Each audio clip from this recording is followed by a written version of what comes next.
I'm gonna show to you the chess game between Nurgyul Salimova and Vaishali in FIDE Candidates 2024 round number 10. So let's begin on d4, knight f6, and then c4, g6, knight c3, d5. This is Grunfeld defense. This is Grunfeld defense, my fellow chessers. So knight f3, bishop g7, h4. Wow, h4. King, castle's king side, and then c takes d5, knight takes d5, and then h5, and then h5, c5, h takes g6, h takes g6, bishop h6, bishop takes h6, rook takes h6, and then knight takes c3, and then b takes c3, and then king g7, queen d2, c takes d4, rook h4. Wow, rook h8, good move. Rook takes h8, queen takes h8, and then c takes g4, and then knight d7, e4, knight f6 attacking, f6 attacking the pawn on e4, and then queen f4, bishop d7, knight g5, rook f8, rook b1, b6, f3, queen h6, mistake. The best move is knight h5 and continuation on e5, queen e5, knight f6. What if we continue this? We have queen takes e7, and then king h6, the continuation, knight f7. That's the continuation. So let's continue on.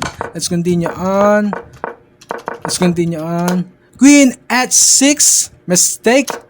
Rook c1, king h7, and then knight h3, bishop takes h3, and then queen takes h6, and then king takes h6,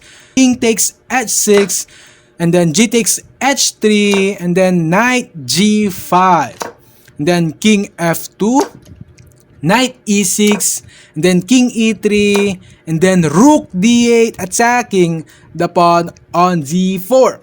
So let's continue on d5, and then knight c5, and then knight c5, bishop c4, and then e5, e5, and then a4, and then a5, and then bishop b5, and then f5, wow, f5, and then rook d1, and then king g5, and then bishop c6, and then king f6, h4, and then rook h8, attacking the pawn on h4. So let's continue on d6, and then f5, f4, and then king f2, and then knight e6, and then rook g5, and then rook c8, and then rook c8.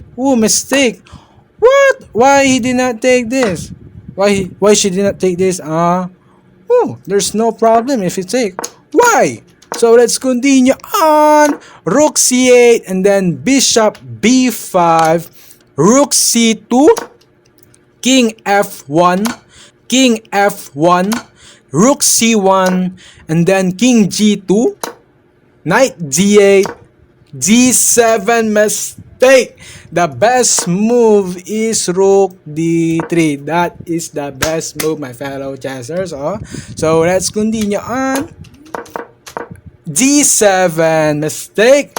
And then king e6, rook d2, and then king e7, mistake. The best move is rook c3. So let's continue on. King e7, king h2. Good move. So rook c5. Wow, rook c5 attacking the bishop. So let's continue on. Rook g2, and then king f7, and then h5. h5. Wow, h5. Ooh, h5. G takes h5. G takes h5 and then rook g5. Good move. So king e7 and then rook takes h4 and then knight c6 and then rook h7. Good move. And then king d8 and then king h3. Good move. Good move. So, king c7, and then king g4, and then knight d8, and then king f5, attacking the pawn on e5. So, rook c3, and then rook takes e5, and then rook takes f3, and then rook h1, and then knight b7, and then king f6, and then rook e3, and then e5. Mistake! What? Mistake. The best move is rook h8. That is the best move. If it take rook takes e4 and then we have rook c8 and then king d6, then we have rook b8 and then f3. Why? If we continue this, we have d8 queen, my fellow chessers. We explain it, okay? We explain the game. So let's continue on. Rook, e5, that is the mistake. We continue on e5 mistake. Oh, rook, knight c5, good move. Knight c5, good move. And then rook h7, f3, and then rook e7, f2, and then king f7, and then rook h3, and then e6. Knight b7 mistake. The best move is rook h1. That is the best move, my fellow chessers. So let's continue on. Knight b7. Queen d8 queen. Blunder of Salimova. Why? The best move is rook e8 and then rook h7 check, and then king f6, and then rook h6, and then king g5, and then rook takes e6, and then rook takes e6. What? Blunder in FIDE candidates 2024? So let's continue on. d8 equals queen. Blunder of Salimova.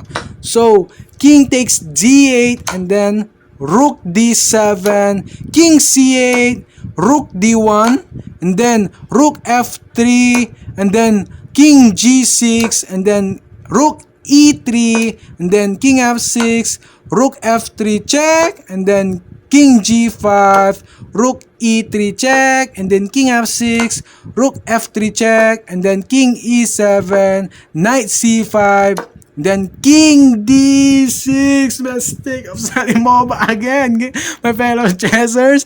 The best move is rook c1. That is the best move, my fellow chessers. So let's continue on. Rook, king d6 mistake, rook e3 good move, and then bishop d7. Bishop d7, my fellow chessers. Bad move or mistake of Salimova again.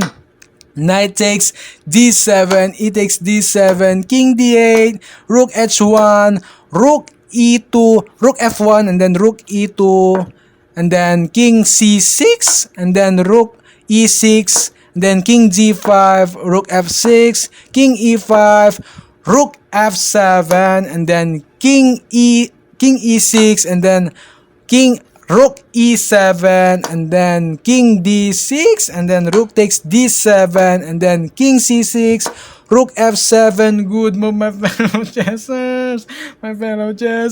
Ooh, as you can see, guys.